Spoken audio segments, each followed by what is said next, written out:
আমি জানি না এই ভিডিওটি তুমি কখন দেখছো। হতে পারে 2024 সাল শেষ হতে চলেছে, অথবা 2025 সাল চলে এসেছে। নতুন সাল আসবে, এটাই নিয়ম, এটাই স্বাভাবিক। তবে বন্ধু, ক্যালেন্ডার বদলায়, কিন্তু তুমি বদলাওনি। আমি জানি না তোমার গত বছর কেমন ছিল, কিভাবে কেটেছে, কিন্তু বন্ধু, সামনে আসতে চলেছে যে 6টি মাস, আমি গ্যারান্টির সাথে বলতে পারি তোমার লাইফ চ্যালেঞ্জিং হয়ে যেতে পারে যদি তুমি আজ থেকেই শপথ না করো। হ্যাঁ, আমি তোমাকে বলছি, 6 মাস, 6টি মাসের জন্য উধাও হয়ে যাও। যে লক্ষ্যে তুমি 5 বছরে পৌঁছাতে চাও, তা মাত্র 6 মাসে অ্যাচিভ করে ফেলবে। তোমার মধ্যে ভয়ঙ্কর পরিবর্তন চলে আসবে। বিশ্বাস হচ্ছে না? আজকের তারিখটা তুমি নোট করে নাও, আর ভিডিওর মধ্যে ডুবে যাওয়ার আগে দয়া করে যা কিছু অতিরিক্ত করছো তা বন্ধ করে দাও। 6 মাসের জন্য উধাও হয়ে যাও। সামনে আসতে চলেছে 6 মাসের জন্য ভুলে যাও তোমার দুনিয়াতে বন্ধু আছে। বিশ্বাস করো, কেউ কোথাও যাবে না তোমাকে ছেড়ে। 6 মাসের জন্য দরজা বন্ধ করে দাও, দূরে চলে যাও এসব ডিস্ট্রাকশন থেকে। মানে 6 মাস তোমাকে দুনিয়ার মানুষ থেকে উধাও হয়ে যেতে হবে, নিজেকে আইসোলেট করে ফেলতে হবে, ঠিক যেভাবে করোনা কালে মানুষ আইসোলেশনে চলে যেত, যেখানে শুধু তুমি, তোমার মাইন্ড, বডি আর তোমার লক্ষ্য, তোমার উদ্দেশ্য, তোমার জীবন থাকবে। কি ভাবছো? 6 মাস, এত বেশি সময়? বন্ধু, এটা শুনতে হয়তো অনেক বড় লাগছে, কিন্তু এটাও তো চিন্তা করো যে এটা তুমি তোমার লাইফ আর স্বপ্নের জন্য করছো। এটার মধ্যে যেই আসুক, যত ধরনের মানুষ যত কথাই তোমাকে বুঝাক, যত টাকা পয়সার লোভ আসুক, যে যেইভাবে তোমাকে বুঝাক না কেন, মনে করবে তারা ফালতু কথা বলছে। তোমার বন্ধু নিজের স্বার্থের জন্য তোমাকে কাছে ডাকছে।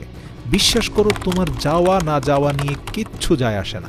মনে রাখো, এই 6 মাসে তুমি যত মানুষের সাথে থাকবে, তুমি ততই নষ্ট হবে। সব আনন্দের গ্রুপ থেকে লেফট হয়ে যাও, ফালতু মানুষ এড়িয়ে চলো, আর টাইম ওয়েস্ট যারা করে তাদেরকে ব্লক করে দাও জীবন থেকে, ফেসবুক থেকে, ইনস্টাগ্রামের দুনিয়া থেকে বের হয়ে আসো।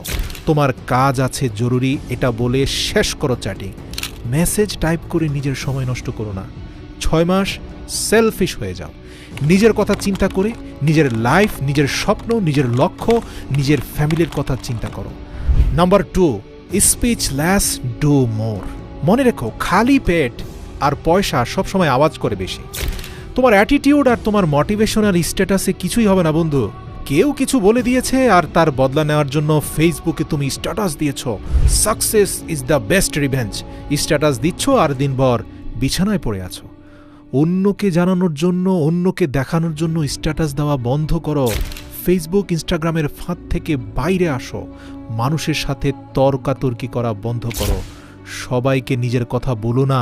তোমার জীবন হচ্ছে তোমার সবচেয়ে প্রাইভেট পার্ট। সবাইকে নিজের জীবনে ঢুকতে দিও না। কখনো ভেবেছো তোমার মোটিভেশন কেন সবসময় ঠান্ডা হয়ে যায়? কারণ তুমি এমন মানুষদের সাথে থাকো যারা তোমার সব এনার্জি চুষে নিয়ে তোমাকে খালি খোসা বানিয়ে ছেড়ে দেয়। এরকম বন্ধুত্ব থেকে বাইরে আসো।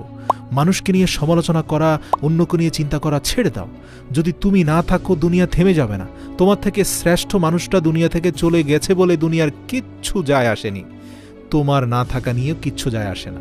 দুনিয়া যেভাবে চলছে সেভাবেই চলতে থাকবে। মরে যাওয়া মানুষকে মানুষ একদিনে ভুলে যায়। কি যায় আসে কে তোমাকে নিয়ে কি ভাবছে না ভাবছে? আর যদি তোমার এতই ফিলিংস হয়, মানুষের কথায় যদি এতই কষ্ট হয়, দয়া করে অনুরোধ করি 3 নম্বর পয়েন্টটা মুখস্থ রাখো।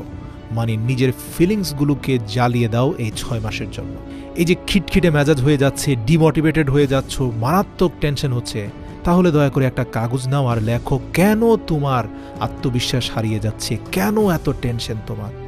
যত রাগ, অভিমান, নেগেটিভ এক্সপেরিয়েন্স সব কিছু কাগজে লেখো, তারপর আগুন দিয়ে তা জ্বালিয়ে পুড়িয়ে তছনছ করে দাও।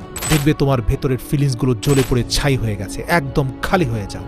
আর যদি বলতেই চাও, মানুষকে না বলে শুধু নিজের সৃষ্টিকর্তাকে বলো। রাতের আধারে হাত তুলে প্রার্থনায় তাকে বলো।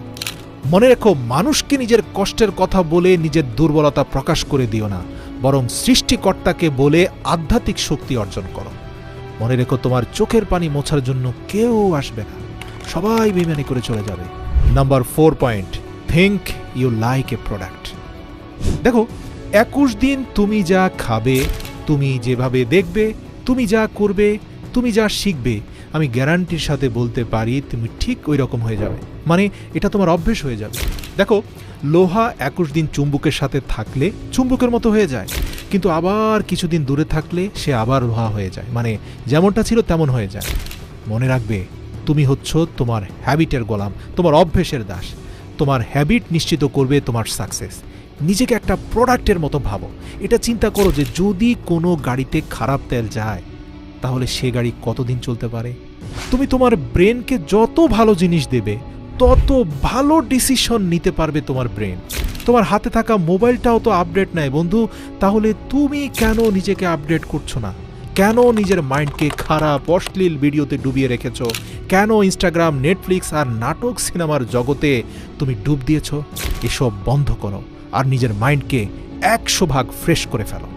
হ্যাঁ, ওই যে বলছিলাম, মেজাজ খারাপ হয়ে যায়, মাথা ব্যথা করে, লক্ষ্য এবং উদ্দেশ্যের দিকে ফোকাস করতে পারছো না, মনোযোগ দিতে পারছো না। এর কারণ কি জানো? তোমার শরীরকে তুমি ভালো খাবার দিচ্ছ না, যত সব জাঙ্ক ফুড, অস্বাস্থ্যকর খাবার তুমি খাচ্ছ। মনে রেখো, খারাপ তেলে যেমন গাড়ি নষ্ট হয়, খারাপ খাদ্যে তোমার শরীর, তোমার মস্তিষ্কের ক্ষমতা নষ্ট হয়। বিশ্বাস করো, মনোযোগ দিতে না পারলে প্রতি সপ্তাহে 4 দিন রুটি খাওয়ার বদলে কাঁচা বাদাম খাও। এই কাঁচা বাদামের ওমেগা 3 ফ্যাটি অ্যাসিড তোমার ব্রেনের শক্তিকে বাড়ায় কিনা, তোমার মনোযোগের ক্ষমতাকে শক্তিশালী করে কিনা, হাতে নাতে প্রমাণ পেয়ে আমাকে বলো। শরীর মোটা হয়ে গেলে জিমে চলে যাও, ধীরে ধীরে নিজেকে প্রস্তুত করো। আচ্ছা, তুমি লাইফে কিছু করতে চাও আর সেটা করার জন্য তোমার এনার্জি থাকতে হবে। তোমার শরীরে যদি এত চর্বি থাকে আর যদি তুমি এত দুর্বল হয়ে যাও, তাহলে তুমি সফলতার ধাপগুলো পার হবে কিভাবে? আসছে 6 মাস, নিজেকে পাল্টে ফেলো। খাদ্য অভ্যাস চেঞ্জ করো, বডিকে ভালো কিছু দাও। স্বাদের জন্য খেও না, জীবন্ত খাবার খাও, জীবনকে ভালোবেসে খাও। জিমে যাও, টেস্টোস্টেরন বাড়াও। অনেক বেশি মাসেল হবে, অনেক বেশি টেস্টোস্টেরন বাড়বে। হাই টেস্টোস্টেরন মানে হাই এনার্জি, মোটিভেটেড ফিল করবে টেস্টোস্টেরনের কারণে। তোমার মাইন্ড মানে তোমার ভেতরের জেনারেটর ভালো কাজ করবে, মনে হবে যেন তুমি আকাশে উঠছ। এবার যখন নিজের শরীরকে প্রস্তুত করে ফেলেছ, নোট পেপার নিয়ে লিখে ফেলো তোমার যা যা লক্ষ্য, তোমার সকল স্বপ্ন লিখে ফেলো। 1 বছর কি করতে চাও আলাদা লিখো, 6 মাসে কি করতে চাও আলাদা লিখো, 1 মাস, 1 সপ্তাহ, এমনকি দৈনিক কি করতে চাও তাও লেখো। মনে রেখো, নিজের গোলকে যত ছোট করে অ্যাচিভ করবে তত তাড়াতাড়ি তা অ্যাচিভ হয়ে যাবে। আর যত বেশি অ্যাচিভমেন্ট হবে, তোমার আত্মবিশ্বাসের শক্তি তত তীব্র এবং শক্তিশালী হবে। আচ্ছা, ধরো তুমি ফেসবুকে 10 লক্ষ টাকার পণ্য বিক্রি করতে চাও। তার জন্য তোমাকে ডিজিটাল মার্কেটিং শিখতে হবে, প্রপার গাইডলাইন মেনটেন করে চলতে হবে। একদিনে তো সম্ভব নয়, তার জন্য তোমাকে পরিশ্রম করতে হবে, ডিসিপ্লিন মেনতে হবে, প্রপার ট্রেনিংয়ের দরকার হবে। এরপরে তোমার গোলে স্ট্রাইক করতে হবে। মোটিভেশন দেখে কিচ্ছু হবে না। 6 মাস পরিশ্রম করার জন্য ভেতর থেকে মোটিভেশন আসতে হবে। তোমার উদ্দেশ্য ক্লিয়ার হতে হবে। তুমি সাকসেসফুল কেন হতে চাও? প্রশ্ন করো তো। তোমার পারিবারিক অবস্থা চেঞ্জ করতে চাও, নাকি গরিব হয়ে বাঁচতে চাও না, না তোমার ভালো হেলথ চাও? কিসের জন্য চাও তুমি সফল হতে? তা কমেন্ট করে এই ভিডিওর নিচে বলো। এই ভিডিওতে করা কমেন্টকে আমি তোমার শপথ বাক্য হিসাবে ধরে নেব। যেভাবে একটা ক্ষুধার্ত ঈগলের ফোকাস শুধুমাত্র তার খাবারের দিকে থাকে, সেভাবে তুমি তোমার লক্ষ্যের দিকে ভয়ঙ্কর ফোকাস দাও। কাজ শুরু করার আগে তোমার ফোন বন্ধ করে নাও। একই সময় একই কাজ করো, না হয় অনেক কাজের মধ্যে তুমি ঝুলে থাকবে। খাবার খাচ্ছ, মনোযোগ দিয়ে খাবার খাও, প্রয়োজনের থেকে বেশি পরিমাণে চিবিয়ে খাও। জিম করছো, তাহলে শুধু জিমটাই করো, পুরো ফোকাস জিমে দাও। বই পড়ছো, পরিপূর্ণরূপে বইয়ের ভেতরে ঢুকে যাও। কিন্তু বেশিরভাগ মানুষ ঘরে থেকে অফিসে চিন্তা করে, আর যখন অফিসে থাকে তখন অফিসের কাজ ফেলে ঘরে চিন্তা করে। প্রিয় বন্ধু, ওই ফাঁদে পড়লে কিন্তু শেষ হয়ে যাবে। বিশ্বাস করো, 21 দিন যখন যে কাজটা করছো সেটাই মনোযোগ দিয়ে করো। সচেতনভাবে সজ্ঞানে অন্য কোনো চিন্তা মনের ধারে কাছেও আনবে না। শুধুমাত্র 21 দিন করো, তারপরে তুমি ফ্রি ফ্লো স্টেটে চলে যাবে। ফ্রি ফ্লো স্টেটের মানে বুঝতে পেরেছো? ওই যে যেমন মোটরসাইকেল যেদিন সর্বপ্রথম চালানো শিখছিলে, সেদিন কত মনোযোগ দিয়ে ক্লাস টেনেছ, কত মনোযোগ দিয়ে সামনে গাড়ি দেখে ব্রেকে চাপ দিয়েছ।